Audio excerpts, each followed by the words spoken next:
বিশ্ব ক্রিকেটের সব রকম আপডেট পাওয়ার জন্য আমাদের চ্যানেলটিকে আজই সাবস্ক্রাইব করে রাখুন। ইংল্যান্ডের প্রাক্তন ক্রিকেটার জিওফ্রে বয়কট কিছুদিন আগে বলেছিলেন, ক্রিকেট জীবনের সেরা সময় পিছনে ফেলে এসেছেন রোহিত শর্মা।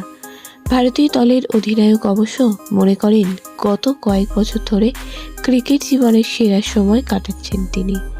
তবু ইংল্যান্ডের বিরুদ্ধে টেস্ট সিরিজ জিতে অবসরের কথা শোনা গেল তার মুখে। ভারতীয় দলের অধিনায়ক বলেছেন, যেদিন ঘুম থেকে উঠে মনে হবে যথেষ্ট ভালো খেলতে পারছি না, সেদিনই অবসর নেব। এটা নিয়ে কোনো দ্বিধা নেই। তবে আমার মনে হয় গত কয়েক বছর জীবনের সেরা ক্রিকেট খেলছি। রোহিত অতীত পারফরম্যান্স ভাঙিয়ে দলে জায়গা ধরে রাখতে ইচ্ছুক নন। খেলতে না পারলে নিজেই তরুণদের জন্য জায়গা ছেড়ে দিতে চান। ভিডিওটি ভালো লেগে থাকলে বাংলার ক্রিকেট চ্যানেলটিকে অবশ্যই সাবস্ক্রাইব করে দিন।